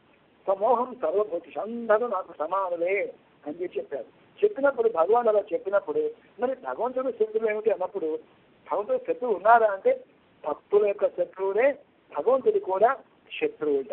అయితే ఏం చేస్తారట, తన భక్తులకు ఉండేటువంటి భయము, ఎటువంటి బాధ కష్టం ఏదైతే ఉంటుందో దీన్ని ఏం చేస్తారట, ఎవరికి దీన్ని ఈ శత్రువులు ఎవరైతే ఉంటారో భక్త శత్రువులు ఎవరైతే ఉంటారో వాళ్ళకి దీన్ని సంక్రమించేలాగా చేస్తారు అంటే భగవానుడు. అంటే ఎలా చెప్తారంటే, ఇప్పుడు ఈ ప్రపంచంలో మనం ఉన్నాం, చక్కగా ఉత్తమ ఆచార్యుని ఆశ్రయించాం, ఆశ్రయించిన తర్వాత మనకి పంచ సంస్కారాలు పొందాం. తిరువష్టాక్షరి మహామంత్రము, ద్వయమంత్రము, చర్మశ్లోకము, ఇవన్నీ కూడా మంత్రాలు పొందాం మనం. చక్కగా ఆచార్య సారపద్మాన్ని ఆశ్రయించిన తర్వాత ఇవన్నీ మనకు లభించాయి. లభించిన తర్వాత తప్పకుండా మనకందరికీ కూడా భగవద్రామానుజుల వారి యొక్క వారి ఆజ్ఞతో మనకందరికీ కూడా పరమపదం తప్పనిసరిగా మనకు జరుగుతుంది. జన్మ అనేది లేదు. అటువంటిది ఆ భాగ్యం మనకు కలుగుతోంది. అయితే మరి మనం ఎన్ని జన్మల నుంచి ఎన్ని పాపాలు చేస్తూ వచ్చాం కదా, ఎన్నెన్నో పుణ్యకర్మలు కూడా చేస్తూ వచ్చాం కదా. రామదాస్ గారు అంటారు కదా, ఎన్ని జన్మలను చేసిన పాపము ఈ జన్మములో దిగునంత, అన్నిటికీ కరసారి జన్మమిది అన్నారు. అంటే ఏంటి కరసారి జన్మ? ఎవరికి కరసారి జన్మము? భగవంతుణ్ణి ఆచార్యుల ద్వారా ఆశ్రయించిన వాళ్ళకి ఇది చివరి జన్మ. అంటే అప్పుడు ఈ పాపాలన్నీ ఏమైపోవాలి? పుణ్యాలన్నీ ఏమైపోవాలి? నీకు పాపం ఉన్నా ఒక జన్మ కలుగుతుంది, నీకు పుణ్య శేషం ఉన్నప్పటికీ కూడా జన్మ కలుగుతుంది. అది ఏం చేయాలి దీని లోపల? మరి భగవంతుడే మోక్షం ఇస్తాను కూర్చున్నాడు. కాబట్టి ఏం చేస్తాడు భగవంతుడు కూడా, ఈ జన్మలో వీరికి ఎంత ఆయు ప్రమాణం అయితే ఉందో, 60, 70, 80, 90 ఎన్నేడు వాయు ప్రమాణం ఉందో అంతలో వీరికి ఉన్న బ్యాలెన్స్ చెక్ చేస్తారు. ఎంత ఉన్నటువంటిది అన్నది. ఎంత పాపం అనుభవించవచ్చో అంతా అనుభవింపజేయిస్తాడు, పుణ్యకర్మ కూడా ఎంత అనుభవించవచ్చో అంతా అనుభవింపజేయిస్తాడట. కానీ వీడు ఎలా అనుభవిస్తారు దాన్ని? పుణ్యానికి నేనా, పాపానికి నేనా? ఇదంతా కూడా భగవంతుడు ఇదిగో నా ఏదైతే ఉందో, నేను చేసిన పాపకర్మ ఏదైతే ఉందో అంటే పూర్వజనకుల పాపం వ్యాధిపైన పీడియాన్ని అనుకుంటారు, వ్యాధులపైన పీడిత అనుకుంటారు. ఏదో గొప్ప రోగం వస్తుంది వీడు అనుభవిస్తున్నారు. అనుభవిస్తున్నప్పుడు ఎంత కన్నామా ఇది అయ్యాయి భగవాన్, ఇదిగో ఈ విధంగా నా పాపాన్ని నువ్వు తొలగించేస్తున్నావా అనుకుంటారట. ఇటువంటి భావంతో ఉన్న వారికి ఏమంటుంటుందండి? అలా పుణ్యకర్మ ఏదో నీ కృపా విశేషంతో ఇదిగో ఈ దేహానికి ఈ సుఖాలను కలగజేస్తున్నావు అనుకుంటారు. ఇదే భావన. అయినప్పుడు కూడా వీరేమనుకుంటారు? ఏ విధమైన చింత లేకుండా కాలం గడుపుతారు వీడు ఈ ప్రారంభ శేషాన్ని కూడా. అయితే పాత జన్మలో ఉన్నటువంటి పుణ్యం ఏం కావాలి? పాపం ఏం కావాలి? పుణ్యం ఏం కావాలి? ఏం చేస్తారట? సత్యవిత్తం దాయాపయంతి సుహృద సాధుకృత్యాం విషంత పాపకృత్యాం అంటాడు భగవంతుడు. అంటే ఎట్లాగా? ఇప్పుడు దాయాదులు పాలివాళ్ళు ఉంటారు కదా, ఆస్తులను ఎలా పంచుకుంటారో అలా భగవంతుడు ఏం చేస్తారట, తన వాళ్ళైనది ఆస్తి ఉంది, పాపపుణ్యాల ఆస్తులు కదా దీన్ని పనిచేస్తారట. సుహృద సాధుకృత్యం అంటే ఈయన చేసినటువంటి పుణ్యకార్యాలు ఏమైనా ఉంటే అవన్నీ కూడా మిత్రులు ఎవరైతే ఉంటారో వాళ్ళందరికీ కూడా పంచిపెట్టేస్తారు, స్నేహితులకు పంచిపెట్టేస్తారట. విషంత పాపకృత్యం అంటే ఇప్పుడు నాశనం అయిపోవాలని కోరుకునే శత్రువులు ఉంటారు కదా, శత్రువులకి ఈ పాపకర్మలన్నీ కూడా వీళ్ళు సంక్రమించేలాగా చేస్తారట భగవానుడు. అప్పుడు ఏమైంది? బ్యాలెన్స్ జీరో కదా, పుణ్యము లేదు పాపం లేదు, బంధం మొత్తం భస్మం అయిపోయినట్టే లెక్క.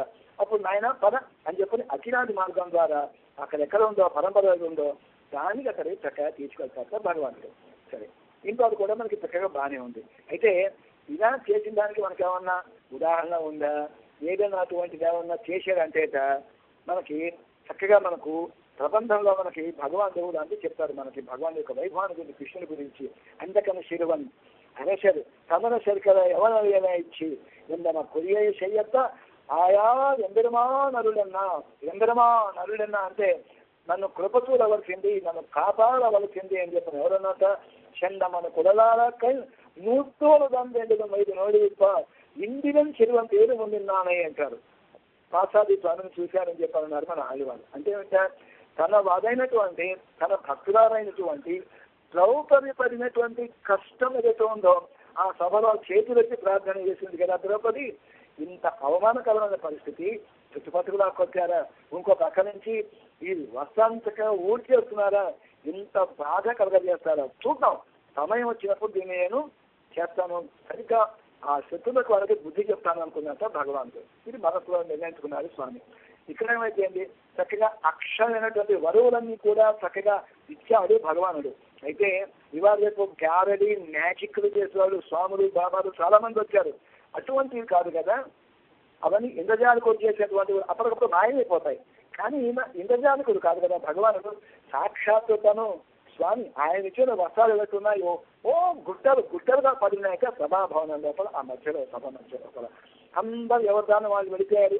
భీష్ముడు వెళ్ళిపోయాడు, ద్రోణుడు వెళ్ళిపోయాడు, కృపాచార్యుడు వెళ్ళిపోయాడు, దుర్యోధనాడు అందరూ మొత్తం అందరూ నిష్క్రమించారు. పాండవులు కూడా అందరూ వెళ్ళిపోయారు. సభ ఖాళీగా ఉంది. కానీ ఇంకా అప్పుడు వెళ్ళిపోయారు. ఇంకా స్వీపింగ్ బ్యాచ్ ఎవరు రారు ఇది ఓడటానికి చేయడానికి. ఏమంటే ఈ గుట్టలుగా పట్టు చీరలో ఇంకేమైనా చీనాంబరాలో ఇవన్నీ భగవాన్ ఇచ్చిన వస్త్రాలన్నీ గుట్టలుగా అక్కడ పడి ఉన్నాయి. పడి ఉండేసరికి ఏమైంది, ఇదిగో అక్కడ సభాభవనంలో కృష్ణుడు చీరలిచ్చాటే ద్రౌపదికి చూసొద్దాం పదండే అని చెప్పిన భానుమతి బయలుదేరిక. మీరు దుర్యోధనుడి తమ్ముళ్ళు ఉన్నారు కదా, వాళ్ళ భార్యతో పాటు కలిసి ఎంతమంది, మొత్తం 100 మంది. దుర్యోధనుడి భార్య భానుమతి, ఈ మిగిలిన వాళ్ళందరూ కలిసి బయలుదేరు. అబ్బా ఎంత బాగున్నాయి ఈ చీరలు, అద్భుతమైన చీరలు, ఇంతవరకు ఈ ప్రపంచం లాంటి చీర చూడలేదు, కట్టుకోలేదు అనుకున్న వాళ్ళందరూ ఏం చేశాక పోటీల మీద అందరూ కూడా గబగబా గబగబా గబగబా గబగబా అందరూ కూడా మొత్తం ఆ చీరలు ఎన్నున్నాయో 100 ఉన్నాయో 1000 ఉన్నాయో అందరూ పనిచేసుకున్నారు. పనిచేసుకున్న తర్వాత వెంటనే వాళ్ళ మందిరాల లోపల వెళ్ళిపోయారు. వెళ్ళంగానే ఈ విషయం పని వాళ్ళకి తెలిసింది.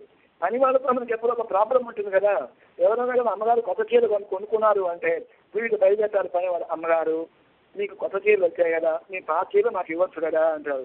సరే తీసుకోలే అది వీళ్ళేం చేశారు, ఇంత మంచి మంచి చీరలు ఒక ఎన్ని ఉన్నాయి, 100 కొద్ది చీరలు మాకున్నప్పుడు ఒక్కొక్కరికి కూడా ఈ పాత చీరలు దేనికని చెప్పని వాళ్ళ పని మనుషులకి ఇచ్చేసారు. అందరికీ ఇచ్చేసారు. ఈ వస్త్రాలు ఏవైతున్నాయో లోపల ఇచ్చిన వస్త్రాలు ఇది పెట్టుకున్నాక వీళ్ళ పెట్టుకుంటాయి. అయితే ఏమైంది, దుర్యోధనుడు ఊరుకోవచ్చు కదా, వీడేం చేశాక పాండవుల మీద మేము విజయం సాధించాము, దీనికి పూర్తిగా ఒక పెద్ద దావత్, ఒక పెద్ద విందు ఇస్తున్నాము అని చెప్పని ఈ విందులో దేశాల రాజుల్ని రాజ్యాధినేత అందరిని కూడా పిలిచారు. ఇప్పటికి వాళ్ళందరూ చక్కగా విందు కూర్చున్నారు. విందు కూర్చున్నప్పుడు ఎవరు వడ్డించాలి అంటే మామూలుగా ఏదో మన మామూలు వాళ్ళు ఇంట్లో వరకు కూర్చొని పనివాళ్ళు వడ్డిస్తారు వంట వాళ్ళను. కానీ వచ్చిన వాళ్ళు కూడా రాజులు కదా, ఇంకా పెద్దవాళ్ళు వచ్చినప్పుడు ఇంట్లో ఆడవాళ్ళు వడ్డేయాలి కదా, ఇది మర్యాద కదా. ఏం చెప్పారు వీళ్ళందరూ కూడా, ఈ దుర్యోధనుడి భార్య భానుమతి వీళ్ళందరూ ఏం చేశాక ఆ కొత్త వస్త్రాలు ఉన్నాయి కదా, ఎవరన్నా ఫంక్షన్ కానీ ఏదైనా తింటున్నప్పుడు కొత్త వస్త్రాలు కట్టుకుంటా ఆ వస్త్రాలు కట్టుకున్నాక చక్కగా కట్టుకుని వీళ్ళు సరిగ్గా పప్పు కూర ఇబ్బంది పడుతూ వీళ్ళు బయటకు వచ్చాక ఎప్పుడైతే వీళ్ళందరూ 100 మంది బయటకు వచ్చారో అక్కడ నుంచి సరైన సమయం అనుకుంటున్నాక రాజులు వీళ్ళందరూ ఉన్నారు, అన్వాళ్ళు ఉన్నారు, ఆ పక్కన దుర్యోధనుడు వీళ్ళు ఉన్నారు. వెంటనే ఏం చేసేట ఒక్కసారి ఇలా చెయ్యి ఇట్లా అన్నారు. అనగానే ఏమైపోయింది, పనిచ్చారు వస్త్రాలు అనే లాగేసుకున్నాడు. ఈ వస్త్రాలన్నీ కూడా మొత్తం మాయమైపోయాయట.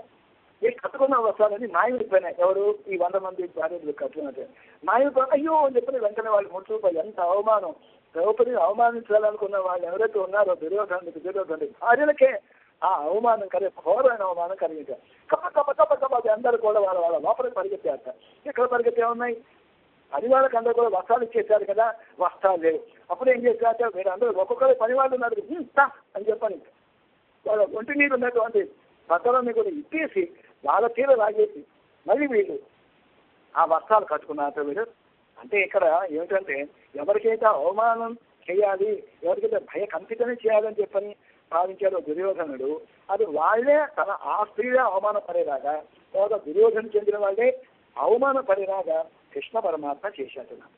కాబట్టి ఏంటంటే మనకి అటువంటి విమల అఖిల హేయ ప్రత్యనీకుడా అంటున్నారు. శత్రువులకు విపంగుడుకు విమల తూలెలై అంటే శత్రువులకి భయాన్ని కలగజేసేటువంటి, భయ జ్వరాన్ని కలగజేసేటువంటి విమాదుడా అంటే అఖిల హేయ ప్రత్యనీకుడా అని చెప్పి అంటున్నారు. అంటే ఏమిటి, తనని వదిలి జీవించలేనటువంటి సీతని ఈ యొక్క దేవత ఏం చెప్పారు దీని లోపల, తనను వదిలి జీవించదండి సీత. కానీ ఇక్కడ ఎలా ఉంది దీని లోపల, అయినప్పటికీ కూడా ఏం చేశారు, మొత్తం మీద ఈ మాయలేడు రావటము, ఈ సందర్భంలో రావటుంది, సీతాదేవి రావణాసుడు అపహరించుకుపోవటం ఇట్లా చేశాడు కదా. ఇంతటి కఠినుడు కదా రామచంద్రుడు, మరి ఆయనే కదా మన కృష్ణస్వామి ఇప్పుడు అవతరించింది. కాబట్టి ఏం చేయాలి, కఠినాత్మకమైన వాళ్ళని మగవాళ్ళని పొగిడితే ఏం ప్రయోజనం, ఎంత కార్యానికైనప్పుడు కూడా వాళ్ళ మనసు కరిగితే కదా మనకు అనుగ్రహం ఏం చేయాలి. కానీ మనం ఏం చేయాలి, ఇప్పుడు మన పని కావాలంటే మనం అమ్మవారిని ఆశ్రయించాలి అనుకున్నట్ట. అక్కడేంటే చెత్తారుకు విపంగుడుకు విమల పూయిలలా అని చెప్పిన వాడు విమలుడే ఎంత బాగానే ఉంటుంది, కానీ నిష్పాక్షికంగా ఉంటాడు ఆయన. తర్వాత ఇంకోటి ఏంటంటే వెళ్ళి ఆశ్రయించి నానావస్థలు పెడితే ఎప్పుడో కానీ ఆయన కరుణిస్తాడు. కానీ ఇక్కడ అమ్మవారు ఏ మాత్రం మనం కనుక వెళ్ళి మనం ప్రార్థించిన పనికి ఆవిడ కరుణ గల తల్లి మనల్ని అనుగ్రహిస్తుందని చెప్పి ఏం చేస్తున్నారు, వెంటనే నీలాదేవిని ప్రస్తుతిస్తున్నారు. ఏం ప్రస్తుతిస్తున్నారు, చెన్న మెనులై చెవ్వాయ్ చిరుమరుందు నప్పిన్నై నంగాయి తిరువే చూడేలాయ్ అంటున్నారు. మంచి చక్కటి స్వర్ణ కమలములు ఏవైతే కాదు, స్వర్ణ కలశములు పోలినటువంటి ఏవైతే మంచి చక్కటి ఉన్నతమైనటువంటి స్థలములు కలిగినటువంటి అమ్మ, చక్కటి వక్షో సౌందర్యము కలిగినటువంటి ఓ తల్లి, తర్వాత మంచి దొండ పండు వంటి చక్కటి ఎర్రటి అధరము కలిగి అధర సౌందర్యం కలిగినటువంటి ఓ అమ్మ, చెత్తన్న మెన్మూలై మృదువైన స్థలములతో పాటు చక్కటి పండు వంటి అధరము కలిగినటువంటి చిరు మరుంగులు అంటే మంచి చక్కటి అందమైనటువంటి నడువు కలిగినటువంటి ఓ అమ్మ. ఎవరు నువ్వు అంటే సాక్షాత్తు నువ్వు నీలాదేవి అంటే ఎవరో కాల్సిన సాక్షాత్తు నువ్వు లక్ష్మీదేవి అని గుర్తు చేస్తున్నారు ఇక్కడ. చెప్పండి మెనుమల శివ చిరుమరంగులు నప్పినై నంగాయి తిరువే తిరువేళాయి. నంగాయి అంటే పరిపూర్ణత అన్నటువంటిది. ఎటువంటి పరిపూర్ణత? మహాలక్ష్మికి భక్తుల కోరికలన్నీ సిద్ధింపజేయడం లోపల ఆవిడకి పరిపూర్ణత. ఆ మహాలక్ష్మికి అవతారమే నువ్వు. కాబట్టి ఏమిటి? నువ్వు మమ్మల్ని అందరినీ కూడా చక్కగా అనుగ్రహించాలి తల్లి అని చెప్తున్నారు. చెప్పినప్పుడు దీంట్లో సరే ఏం కావాలి అనుకున్నప్పుడు దీంట్లో మనకి స్వాపరేషన్ లోపల కొంచెం లోతులో మనం కనుక వెళ్ళినట్టయితే అమ్మవారికి ఉండేటువంటి ఏదైతే ఉందో ఈ అధర సౌందర్యం ఏదైతే ఉందో దొండపండు లాంటి అధరం అని చెప్పి అనుకున్నాం కదా. ఈ అధర సౌందర్యం అంటే స్వామికి చాలా ఇష్టం. కాబట్టి మన కూడా ఏది రక్షకము? భగవాను ఆకర్షించేటువంటి అమ్మ సౌందర్యమే మనకందరి కూడా మనకి రక్షకము. అంటే ఏమిటి? భగవంతుడితో ఏం సంబంధం ఉంటుంది తల్లి అంటే వాల్గభ్యం కలిగి ఉంటుంది. మనమందరం కూడా పిల్లలం కాబట్టి మన మీద మనతో వాత్సల్యం అనేటువంటి గుణాన్ని కలిగి ఉంటుంది కదా అమ్మవారు. శ్రీరామతాలలో చాలా చక్కగా చెప్తారు. లక్ష్మణ స్వామితో పాటు అంటాడు మన స్వామి, లక్ష్మణ ఒక్క మాట చెప్తారా విను, నన్ను ఇతను అనుభవం రావణాసుడు అపహరించుకుని వెళ్ళిపోయిన తర్వాత చెట్టు పుట్ట గుట్ట అని చూడకుండా సమక్రమం వెతుకుతున్నారు. వెతికి విసిగి వేసారిపోయిన తర్వాత లక్ష్మణ స్వామితో పాటు అంటున్నారు స్వామి, లక్ష్మణ నన్ను లేవి కోసమై ఎప్పుడైతే పంపించినప్పుడు సీత దంతకాంతి ఎంత చక్కగా మెరుస్తూ ఎంత పర్వతం ఎంత అందంగా ఉందో, తర్వాత అలా చక్కగా ఉన్నటువంటి ఆ కాంతి అసలు కాంతి ఎలా ఉందో, ఇదిగో నాకు అలా అదే విధంగా నాకు మళ్ళీ సీత నాకు లభించాలి. అలా కనుక లభించకపోయినట్టయితే దేవ గంధర్వ మనుష్య నాగులు ఎంతమందిలో ఉండని చరాచరములకు కూడినటువంటి ఈ భూమిని మొత్తాన్ని కూడా తలకిందులు చేసేస్తానంటున్నాడు స్వామి.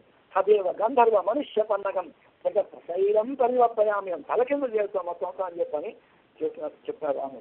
ఎందుకు దీనిలో కూడా పురిలోనే చారుదీమనిందికాం దిశంతి సీతాం ఇది నాట్యమైథిలి.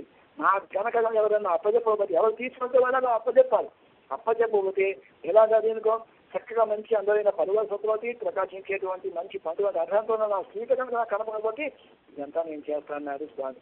అందుకే అమ్మవారి కోసం ఏదన్నా చేస్తారట. అమ్మవారి లక్షణ్యులుగా పొంచేటువంటి కాకి ఏం చేశాడు? పిచ్చుక మీద బ్రహ్మాస్త్రం అన్నట్టుగా మామూలుగా గడ్డి పరక తీసి ఒక గర్భకాడ తీసి దాంతో బ్రహ్మాస్త్రాన్ని అభిసంధించి దాన్ని అభిమంత్రించి వదిలేరు కదా స్వామి అన్నారు. తర్వాత మనకు దీంట్లో ఇంకొంచెం మునికెళ్తే శక్తెన్న మెన్ములై అని చెప్పి అన్నారు. శక్తెన్న మెన్ములై అంటే చక్కగా బంగారు వంటి ఆ బంగారు కలశములను పోలినటువంటి స్థనములు. అయితే ఇక్కడ ఈ రెండు స్థనములు అంటే ఏమిటా? పరభక్తి అని చెప్పారు, పరమభక్తి అనేటువంటిది రెండు. ఈ రెండు పరభక్తికి పరమభక్తికి చిహ్న అంటే ఈ రెండు స్థానాలు ఉంటుంది. అయితే ఎట్లా మనకు పరమాత్మ యొక్క అంటే మనకు భగవంతుడి యొక్క స్వామి యొక్క నిజ స్వరూపాన్ని తెలుసుకొని ఆ ఆనందం లభించాలి అనేటువంటి దృఢమైనటువంటి మన కోరిక మనసులో ఉంటుంది, అభిలాష. అది దానికోసం తహతా పడుతుంటానే దాన్ని పరభక్తి అంటే అంటారు. అది ఒకటి. రెండోది మనకు పరమభక్తి అనేటువంటిది రెండోది. ఈ పరమభక్తి అనేది ఎలా ఉంటుంది? అంత కోరుకున్నాడు వాడు పరభక్తి లోపల కోరుకున్న దాని ఆనందాన్ని పొంది దీన్ని అనుభవిస్తున్నాడు. అయితే ఇది అనుభవించినప్పుడు ఇది జారిపోతే ఈ చెయ్యి జారిపోతే నా పరిస్థితి ఏమిటి అని చెప్పి తలుచుకుంటూ నేను ఎలా బతకలను అంటూ అని బాధపడేటువంటి స్థితి ఏదైతే ఉంటుందో తహతహలాట ఏదైతే ఉంటుందో దాన్ని పరమభక్తి అంటారు. పరమభక్తి అనేటువంటిది ఈ రెండు మనకది. అయితే తిరువేంటి అమ్మవారు మనకి సాక్షాత్తు లక్ష్మీదేవి అని చెప్పి చెప్తున్నారు కదా. ఇది చెప్పినప్పుడు సాక్షాత్తు లక్ష్మీదేవే అంటే ఏమిటి మనకు చిహ్నం నిరూపించుకోవడానికి లక్ష్మీదేవి అంటానికి ఏమిటి ఆధారం అన్నప్పుడు లక్ష్మీదేవికి పరమాత్మకి కూడా విడదీయనటువంటి ఒక అనుబంధం అనేది ఒకటి ఉంది కదా. అందుకే మన కూడా చెప్పుకున్నాం, అగలగిల్లే నిరయమైంది అలనేలు మందయ్యుడు మారుబా అంటే ఏమిటి, భగవంతు యొక్క వక్షస్థలాన్ని ఎప్పుడు కూడా ఒక క్షణకాలం కూడా ఎడబాయినటువంటి లక్షణ కలిగినటువంటి లక్ష్మీదేవి ఎప్పుడు కూడా ఆయన వక్షస్థలంలో ఉంటుంది. కాబట్టి ఆయన శ్రీ నివాసుడే అని ఆయన. ఇక్కడ మీనాదేవి లోపల కృష్ణస్వామితో ఎడబాయకుండా లోపల ఉండేవిడ, ఈవిడ కూడా లక్ష్మీ స్వరూపం అని చెప్పి చక్కగా చెప్తున్నారు. అయితే దేవతలు మహర్షులు వీళ్ళందరూ ఏం చేశాక వాళ్ళకు పెద్ద చర్చ వచ్చింది. అసలు నిజంగా భగవానుడు అనేటువంటి వాడు ఎవరు అనేటువంటి చర్చ వచ్చినప్పుడు వాళ్ళందరూ కలిసి ఏం చేశాక ఇట్లా కాదు, మహర్షులను దేవతలు అందరూ కలిసి ఇలా కాదు, మనంతో మనం విడిగా లేనితో చాలా కష్టం, మనందరం లేనితో చాలా చాలా కష్టపడాలని చెప్పని భృగు మహర్షిని పంపించాక భృగు మహర్షి ద్వారా ఏం చేశాక నారాయణే పరతత్వము అని చెప్పని నిర్ణయించుకున్నారు వాళ్ళందరూ కూడా. అంటే మనం తెలుసుకోవాలి, వైకుంఠానికి వెళ్ళేటాము, అంతకంటే ముందు బ్రహ్మలోకానికి కైలాసానికి వెళ్ళేటాము, చివరికి ఇదంతా మనకి కథ తెలిసిందే కదా. ఈయనే పరతత్వము నారాయణుడు అని చెప్పి నిర్ణయించుకున్నారట. అయితే మన రంజీ స్వామి రోజు భట్టరు అని అడిగారట, శ్రీపరాచార్య భట్టరు అని. మరి భగవంతుణ్ణి శ్రీమన్నారాయణుడు మనం ఎలా నిర్ణయించుకోవాలి, ఆయనే పరతత్వం అని చెప్పని అడిగారట. అడిగితే వాళ్ళు చెప్పారట, ఏమైనా ఇంతదానికి దానికి పెద్ద అంత అవసరమా అంత చర్చ అన్నాక, అంత తొందరగా నిర్ణయించుకోవచ్చా ఎలా స్వామి అని అడిగారు మన నంది స్వామి. అది చెప్పారు, వేదాంత సత్వచింతాం మురభిరురసియత్వావ చిహ్నయిస్తారంటే అంటే ఏమిటి, ఎవరి అక్షరంలో లక్ష్మీదేవి యొక్క చిన్న చిహ్నాలు ఉంటాయో అతనే పరతత్వం అని తెలుసుకోవయ్యా, ఇంతకంటే మనకి ఇంకా కొలబద్ద ఇంకేముంది అని చెప్పన్నాక భక్తరు వారు. అందుకే మనం ఏం చేస్తాం, మంగళాశాసనం చేసుకుని ఏం చేస్తాం, మనం లక్ష్మీ చలలాక్షాంక సాక్షా శ్రీవత్సవర్తతే క్షేమంకరాయ సర్వేషాం శ్రీరంగేశాయ మంగళం. లక్ష్మీ చలలాక్షాంక సాక్షాత్ శ్రీవత్సవక్షతే క్షేమంకరాయ సర్వేషాం శ్రీరంగేశాయ మంగళం. ఇంకోటి శ్రియకాంతాయ కళ్యాణ నిధయే నివేదినాం శ్రీవేంకట నివాసాయ శ్రీనివాసాయ మంగళం. శ్రియకాంతాయ అంటే ఇప్పుడు మనకి ఎవరైతే లక్ష్మీస్వామిలో చక్కగా అమ్మవారు ఏం చేసి ఉంటుందో అటువంటి వాడు శ్రీమన్నారాయణుడు అని చెప్పి ఇది చేస్తారు. అందుకే మనం చెప్పేటప్పుడు భగవంతుడు ఎలా కూడుకుని ఉంటాడు అంటే లక్ష్మీదేవితో కూడుకునే ఉంటాడు, శ్రీభూ సమేతుడై ఉంటాడు. శ్రీచే లక్ష్మీ చపత్యం అహోరాత్రే పార్శ్వే నక్షత్రాని రూపం మనకి వేదం. కాబట్టి ఇక్కడ ఏం చెప్తున్నారు వీళ్ళు, అటువంటి దాని వల్ల నువ్వు మేలుకొనవలసింది అంటున్నారు. తర్వాత మరి మేలుకొని ఏం చేయాలి అంటే ఇదిగో మేము స్నానం అనేటువంటి సంకల్పించాం. ఈ స్నానంలో ఎటువంటి మాకు చక్కగా పొద్దున్న లేవటము, అలా అది ఎలా ఉన్నాయి, నాటి శీత నాటి కర్మద, అది వేడి నీళ్ళ లేదా తన్న నీళ్ళ అంటే అన్నప్పుడు అది చన్నీళ్ళు కావు వేడి నీళ్ళు కావు, సమపాళ్లలో ఉండేటువంటి నీళ్లు కదా, అక్కడ కదా వీళ్ళు స్నానం చేసేటువంటిది. కాబట్టి స్నానానంతరం వీళ్ళకి కొంచెం చిరు చెమట అనేటువంటిది పట్టడం సహజం. కాబట్టి అంటే అది చాలా ఎదుర్కొన్నప్పటికీ కూడా వీళ్ళకి మాకు అది పోవటానికి శ్రమ పోవటానికి మాకు విసనకర్రలు కావాలి, ఉకమ విసనకర్ర కావాలి. తర్వాత మాకు చక్కగా మేము మా రూపు సవరించుకోవడానికి మాకు ఇది కావాలి, మాకు తొలియం అంటే ఇది మాకు అర్థం కావాలి. తర్వాత మీ వల్ల ఎవరుతున్నారో వారితో పాటు కలిసి ఇప్పుడే నేను స్నానం చేసేట్టుగా నువ్వు చూడాలి అని చెప్పనున్నాను. అయితే లోపల కొంచెం మనకి ఇంకొంచెం లోతులో మనకి దిగినట్టయితే దీంట్లో మనకి సంసార తాపం అనేది మనకు ఉంటుంది. గోపికడికేమో కృష్ణ విరహ తాపం, మనకేమో సంసారం అనేది దీంట్లో పడి తక్కువ కాలిపోతూ ఉన్నవాళ్ళం, ఆ దాహంతో ఉన్నవాళ్ళం మనం. ఇది పోవాలంటే మనకేం చేయాలి, సంసార తాప ఈ సంసార తాపం నివృత్తి కావాలి. మనకేం చేయాలి, మనకు స్వయానుసంధానం ఏదైతే ఉందో నిత్యం కనుక చక్కగా దాన్ని కనుక అనుసంధానం చేస్తే ఈ ఏదైతే సంసారం ఉందో ఈ సంసారం కలిగే వేడిని దాన్ని మనం తట్టుకోవచ్చు. అయితే ఇప్పుడు ఒక నిప్పు ఉందనుకోండి, ఈ నిప్పు ఏముంటుంది అలాంటి ఉంటే కాలిపోయి చివరికి ఏమవుతున్నది బూజు మిగుతుంది పైన, కానీ లోపల నిప్పు అనేది ఒకటి ఉంటుంది. అయితే ఈ నిప్పు అనేటువంటి మన ఆత్మస్వరూపం అనుకోండి. అనుకున్నప్పుడు ఈ నిప్పు కనకన మండి మళ్ళీ ప్రకాశించాలంటే ఏం చేయాలి, దానికి ఏంటో మనం విసిరాలి.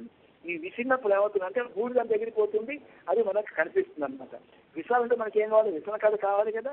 అయితే ఈ సంసారం అనేటువంటి ఏదైతే ఉంటుందో దీంట్లో మనం పడే బాధ తాపం అది తొలగడానికి దీనికి మనకు విసన కథ కావాలి. పైకి కింద విసన కథ విసురుతాం కదా, అదేంటంటే మనకు ద్వయమంత్రం. ద్వయమంత్రంలో మనకి పూర్వవాక్యం అని ఉత్తరవాక్యం అని మనకు రెండు ఉంటాయి కదా, వాటితో పోతుంది తాపం. అలా పోయినప్పుడు మనకి ఏం కనిపిస్తుందంటే మన స్వస్వరూపం ఏదైతే ఉందో అది మనకి సాక్షాత్కరిస్తుంది. అదే మనకి తొలియం అంటే అర్థం అనమాట. అర్థం కనుక మనం ముందు పెట్టుకున్నట్టయితే నీ మొహం ఎలా ఉందో అదే దాంట్లో ప్రతిబింబిస్తుంది. అలాగే నీకు బూడిదతో కప్పులు ఉందా అలాగే అదే కనిపిస్తుంది. అలా కాకుండా కనుక అంతా స్వచ్ఛంగా అక్కడ నిప్పు కనికిలాగా ఉన్నావో ఎలా ఉన్నావో అది అలాగే కనిపిస్తుంది. కాబట్టి ఏంటి ముఖం తత్వోడియం తన్మనాడనే అని చెప్పినప్పుడు నీ వల్ల కూడా మాకు కావాలి. అది లేకుండా కృష్ణస్వామి లేకుండా ఇంత గొప్ప వ్రతం చేసుకుని మాకేం ప్రయోజనం? భగవానుడు ఉండాలి. భగవంతుడు సమస్తం ఏదైతే ఉందో అవన్నీ కూడా మనం చేసుకోవడం అనేది మన కర్తవ్యం అవుతుంది. అయితే దీంట్లో మనకి ఏమిటండి ఈ యొక్క స్వయానికి అంత శక్తి ఉందా అంటే సాక్షాత్తు మనవాళ్ళ మహాములు ఎవరుతున్నారో వారే మనకి దీనికి సాక్షి. అయితే మనవాళ్ళ మహాములకు 8 మంది శిష్యుడు, వాళ్ళకి అష్టదిగ్గజాలు అని వాళ్ళని అంటారు. అదే అలాగే 3 జయస్వాములు, తర్వాత 5 గృహస్థులు మహాపురుషులు, వాళ్ళందరూ కూడా 8 మంది కూడా. అయితే మొట్టమొదటి వారు వనమామలజీ స్వామి, తర్వాత త్రివేంద్ర రామానుజీయర్, తర్వాత ఏమో 3వ వారేమో పరవస్తు పసర్పిరాజీయర్, 3 జీయర్లు. తర్వాత వీళ్ళు ఎవరైతే ఉన్నారు మిగిలిన 5 మంది కూడా కందారేయన్న, చతుర్వాది భయంకరమన్న, తర్వాత మనకు కందారేయన్న చతుర్వాది భయంకరమన్న, తర్వాత ఇరుంబియప్ప, తర్వాత అప్పుళ్ళార్ అని చెప్పి 5 వీళ్ళు ఆచార్య పురుషులు. అయితే ఇందులో ఎరుంబియప్ప అనేవారు, ఎరుంబు అంటే ఏంటి? చీమాని. ఎరుంబు అంటే చీమ అంటాం మన తమిళ భాషలో. అక్కడ ఎరుంబి అంటే ఏంటంటే వాళ్ళ గ్రామ పేరు, చీమల పుట్టు ఉండొచ్చు బహుశా వాళ్ళ ఊరి పేరు. ఆ ఊరి నుంచి వచ్చిన వారు కాబట్టి ఆయన పేరు ఎరుంబియప్ప అని చెప్పాను. మనవాళ్ళ మామూలుగా సేవిస్తామని చెప్పని వారు వచ్చారు పర్యాయం. వచ్చి వారు ఏమిటా శ్రీరంగనాథుడు ఎక్కడున్నారో ఆ శ్రీరంగనాథుడి సన్నిధికి వెళ్ళాక శ్రీరంగ లోపల వెళ్ళి చక్కగా ప్రదక్షిణం చేస్తున్నట్టు మనవాళ్ళ మామూలను మీరు దర్శించాక. దర్శిస్తే ఎలా ఉన్నారో మనవాళ్ళ మామూలు వారికి ఒళ్ళంతా కూడా రోమాలు నిక్కబుడుచుకుని ఉన్నాయట. తర్వాత పెదవులు అదురుతున్నాయట, ఏదో మంత్రాన్ని చెప్పిస్తున్నట్టుగా ఉన్నాయట. మొదలు చూస్తే రోమాంచం కలుగుతుంది వారికి. చాలా భయం మరిచిపోయి ఉన్నట్టు అడుగులు అలా అలా అలా నడుస్తున్నట్టు వారు.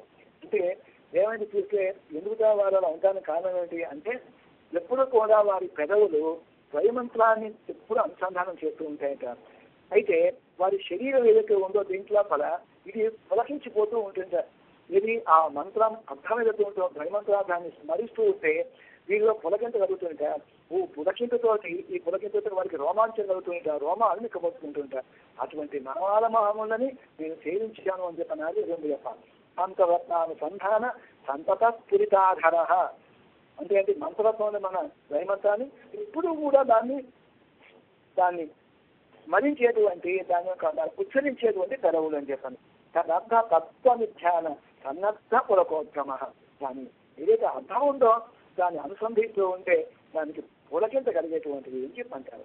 అలాగా ఈ అద్భుతమైనటువంటి పాసులు ఏదైతే ఉందో దీంట్లో ఇది కూడా చక్కగా మనకి భగవద్ రామాజీ వారి గురించి చక్కగా వర్ణింపబడింది ఈ పాసులను కూడాను. అయితే ఇందులో ఉండేటువంటి ఏవైతే ఉన్నాయో అది మనం రేట్ తెలుసుకునేటువంటి ప్రయత్నం చేద్దాం.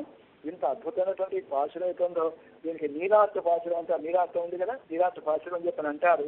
తర్వాత పిలుపామకన్నప్పుడు కూడా స్నానం చేసినట్టు ఎక్కడా కనిపించదు. అయితే నిరంతర భగవద్ అనుభవమే. తర్వాత స్వామి నిత్యము కూడా అనుభవించడమే, స్వామితో నిత్య సంశ్లేషమే నిజమైనటువంటి స్నానము అని చెప్పని మనకి నిరూపిస్తుంది మనకు అండారు తల్లి. మనం ఇంత అద్భుతమైన భాషలో ఏదైతే ఉందో దీన్ని చక్కగా నేను చిన్న ముక్కల కింద మంది చెప్తా, మీ అందరూ కూడా చక్కగా అనుసంధించేటువంటి ప్రయత్నం చేయండి. జై శ్రీమన్నారాయణ.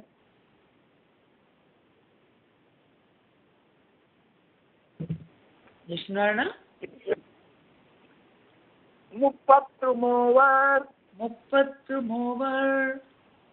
அமரர்க்கு முன் சென்று கப்பம் தவிர்க்கும் கலியே துயிலழாய்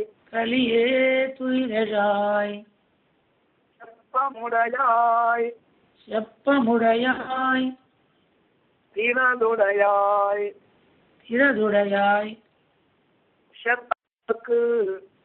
செப்பார்க்கு பங்கொடுக்கும் விமலா துயிலழாய்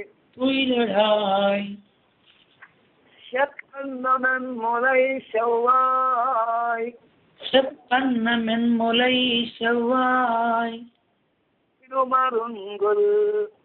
சிறுமருங்கள் நப்பின்னை நங்காய்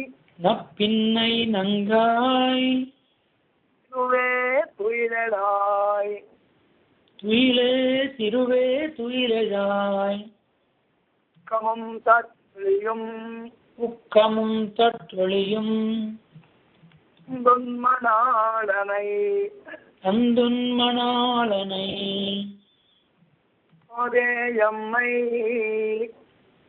இப்போது எம்மை இராட்டேலோரெம்பாவாய் நீராட்டேலோரெம்பாவாய். திவ்ய திருவடிகளே சரணம். ஜெய் ஸ்ரீமன்னாராயண. प्रजाभ्य परिपालयन्तां न्यायेन मार्गेण महिमैष गो ब्राह्मणेभ्यः शुभमस्तु नित्यं लोकाः समस्ताः सुखिनो भवन्तु.